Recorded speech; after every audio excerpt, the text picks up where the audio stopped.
Okay, I wanted to make this quick video to talk about the difference between being a participant in thought and pattern that can go on for somebody's mind or behaviors and being an observer. So you've got participant and observer, and the differences of being able to pull back and become an observer rather than a participant. The issue that a lot of people have and they come across when dealing with different hurdles and challenges that they have going on in their internal conflict and inner world is through a sense of identification with the different phenomena that is happening for these objects in awareness. Objects in awareness in this sense means any kind of thought, feeling, sensation, derived belief pattern, worldview, perception of past belief and social conditioning and general life conditioning, any kind of experiential memory, and mind-made sense of image identity. That might sound complicated or complex. Maybe the language is a little bit confusing. It simply means all of the stuff that goes on up here in our minds, and in the practice of being an observer and witness, we separate ourselves because it becomes something that is less important and less focused on. We're bringing our attention and awareness outside of these identities, so we don't need to get so concerned and caught up in the content of them.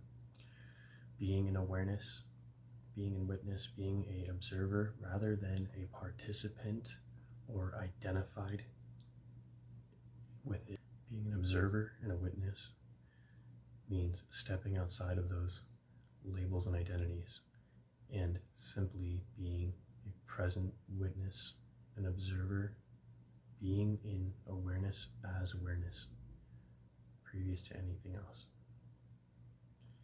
And when you're in this space, you can simply listen to the gaps between the thoughts.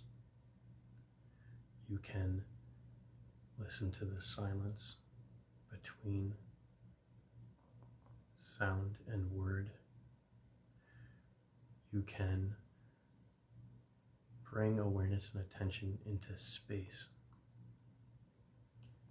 You've got space, silence, stillness.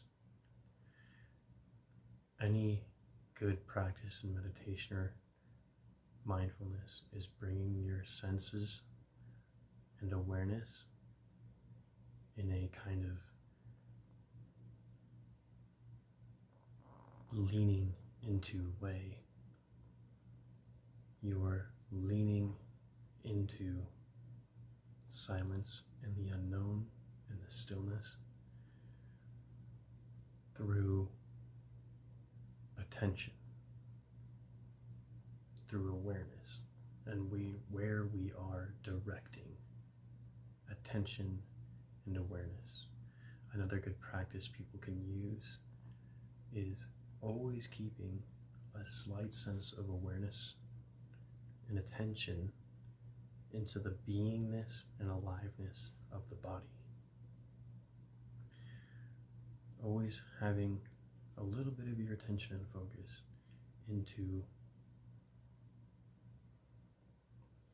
this awareness that is going on. A little bit of attention and focus into this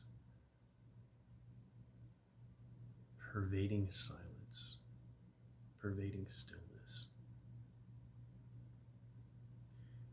Bringing attention and focus into this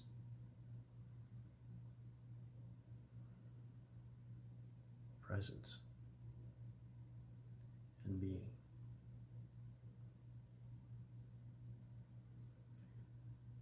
Bringing attention and focus into the outside world and really giving it a deeper sense and giving it more attention than our mind. When I look at this,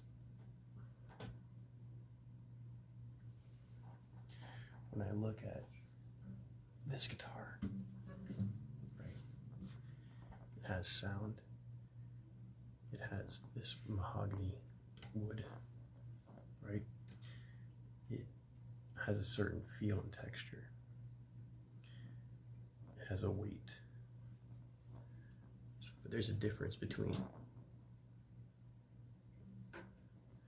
looking at something with descriptions, with concepts, with ideas.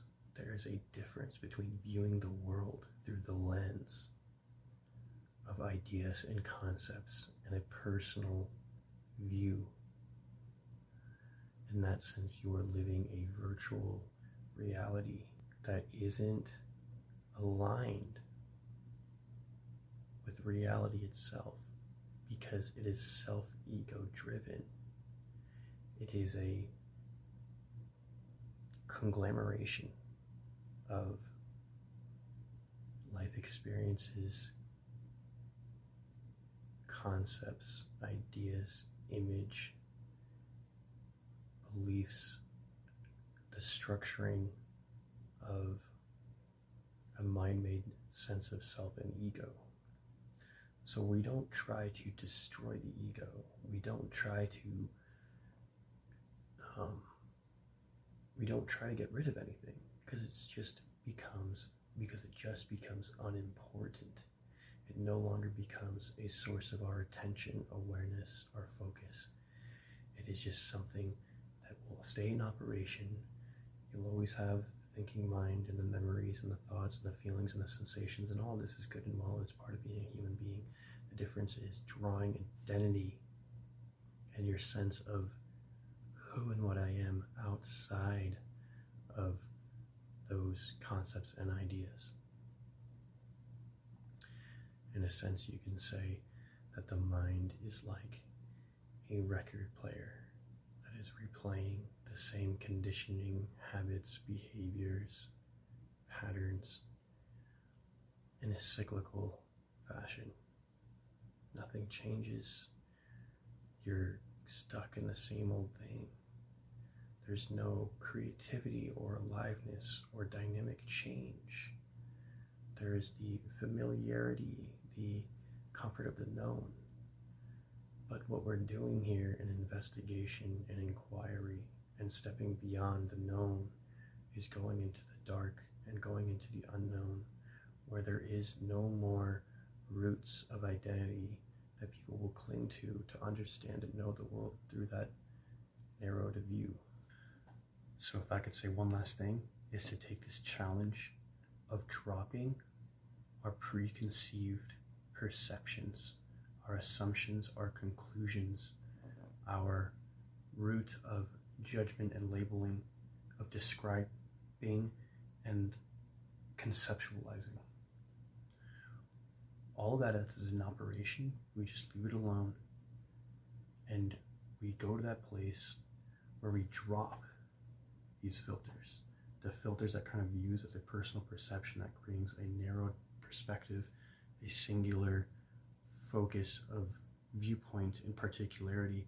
We just let it go, and then we view with our eyes fully open. We don't have any attachment to any view, any experience, any feeling, any state of consciousness, any kind of one particular thing.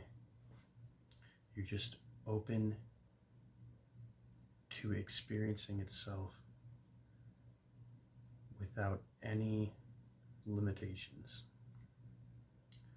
Nothing to confine, nothing to constrict, nothing to hold onto, nothing to grasp.